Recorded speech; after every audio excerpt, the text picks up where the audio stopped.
प्रेक्षको नमस्कार. मी doctor Mangesh P Desai, Ayurvedic diet and lifestyle expert. आज एक महत्वाचा विषय तुम्हाला मी सांगणार आहे, तो म्हणजे प्रमेहामध्ये सांगितलेला सर्वात उत्तम आहार विहार काय आहे. प्रमेहामध्ये एक खूप छान व्यायाम सांगितलेला आहे, तो सर्वात आधी तुम्हाला सांगतो. अघनश्छत्र पादत्र रहितो मुनिवर्तना, म्हणजे पायात पादत्राणा आणि डोक्यावर कोणतंही छत किंवा आवरण न घेता आपल्याला चालणं अपेक्षित आहे. आणि मुनिवर्तना, मुनीप्रमाणे राहायचं म्हणजे काय, आपल्या ज्ञानेंद्रियावर आणि आपल्या कर्मेंद्रियांवर आपलं नियंत्रण ठेवून वागायचं. ठीक आहे, यामध्ये खूप डेप्थ आहे, ती तुम्हाला समजली असेलच. शिवाय आणि काय सांगितलेलं आहे, योजनानाम शतम यायात खनेद्वा सलिलाशया, म्हणजे शतयोजन चालायला सांगितलेलं आहे.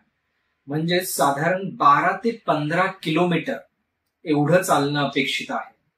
आणि खनेद्वा सलिलाशयान म्हणजे काय, विहीर खणायचं काम करायला सांगितलेलं आहे. म्हणजे एवढं शारीरिक कष्ट करणं अपेक्षित आहे की ज्याने तुमचा घाम टपटप वाहिला पाहिजे.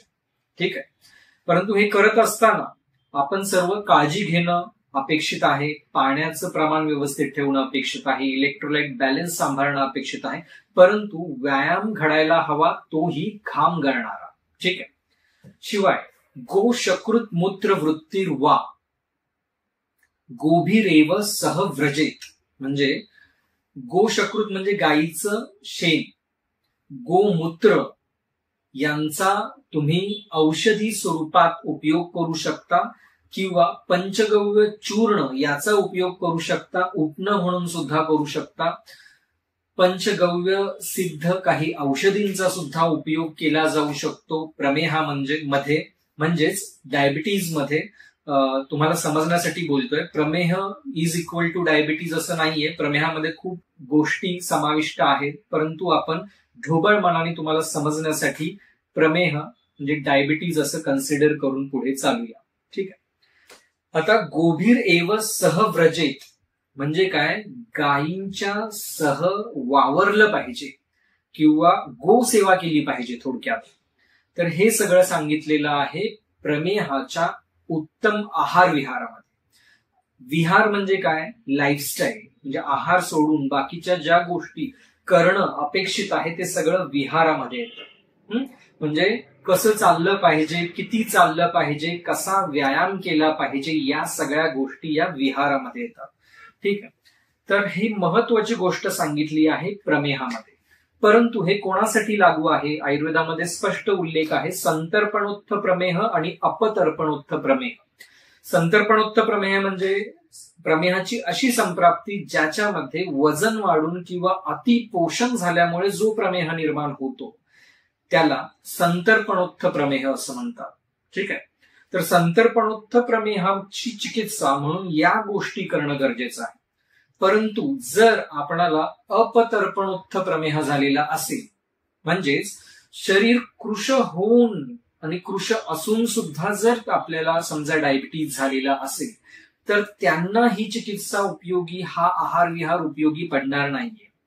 तर त्यांच्यासाठी महत्वाचं काय सांगितलेलं आहे, बृहयेद औषध आहारही अमेदो मूत्रलेही कृशम, म्हणजे काय, बृहण औषधे त्यांच्यामध्ये वापरायची आहेत, बृहण आहार त्यांच्यामध्ये वापरायचा आहे, परंतु तो अमेदो आणि अमूत्रल असायला हवा. म्हणजे चरबी वाढवणारा आणि मूत्र जास्त निर्माण होईल असा, किंवा शास्त्रीय दृष्ट्या जर बोलायचं गेलं तर शरीरात क्लेद जास्त निर्माण होईल, म्हणजे टाकाऊ पदार्थ जास्त निर्माण होतील अशा पद्धतीचा तो आहार विहार नसावा. ठीक आहे.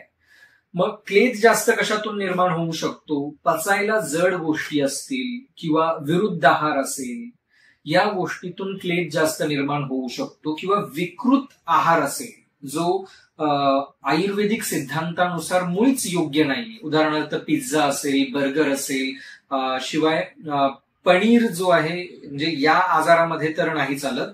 तर या ज्या गोष्टी आहेत ज्या पचायला जड आहेत म्हणजे तुमचा अग्नी एवढा सक्षम नसेल आणि हा आहार तुमच्या आजाराला सुद्धा चालणारा नाहीये, तर त्याच्यातून टॉक्झिन्स लोड वाढणार आहे, क्लेद जास्त शरीरात तयार होणार आहे आणि हा क्लेद वाढला की वजन वाढणं किंवा डायबिटीजची संप्राप्ती अजून दृढमूल होण्याची शक्यता वाढत असते. म्हणून या गोष्टी टाळणं गरजेचं आहे. आणि अपतर्पणोक्त प्रमेहाची संप्राप्ती ज्यांच्यामध्ये असते त्यांच्यामध्ये खूप कर्षण करणारा, खूप घाम येणारा व्यायाम, खूप वेट लॉस होईल असा पद्धतीचा विहार त्यांच्यामध्ये जर योजना केली तर तो अपतर्पणोक्त प्रमेह अजून वाढीस लागू शकतो, म्हणजे अजून पेशंटची प्रकृती डिटोरिएट होऊ शकते. तर हा चिकित्सा सिद्धांत संतर्पणोक्त प्रमेहाचा आणि अपतर्पणोक्त प्रमेहाचा आपल्याला माहिती हवा आणि त्यानुसार आपण वागायला हवं. काही लोक म्हणतात की चालण्याचा व्यायामाचा काहीच उपयोग होत नाही, त्याने काही फायदा नसतो. यांना हे खडसावून उत्तर आहे की आयुर्वेदामध्ये स्पष्ट संतर्पणोक्त प्रमेहामध्ये तब्बल 1 योजन म्हणजे 12 ते 15 किलोमीटर चालणं अपेक्षित आहे असं सांगितलेलं आहे. अजून काय तुम्हाला पुरावा हवाय? अष्टांग हृदय या ग्रंथामध्ये याचा उल्लेख आलेला आहे. आता नवीन व्हिडिओ सहित मी तुम्हाला भेटायला नक्की येईल. तोपर्यंत तुमचा चालणे या व्यायामाविषयी काय अनुभव आहे आणि खास करून डायबिटीज असलेल्यांमध्ये किंवा स्थूलता असलेल्यांमध्ये त्यांनी तो नक्की शेअर करा आणि नवीन व्हिडिओसाठी विषय सुद्धा सुचवा. तोपर्यंत रजा घेतो. धन्यवाद.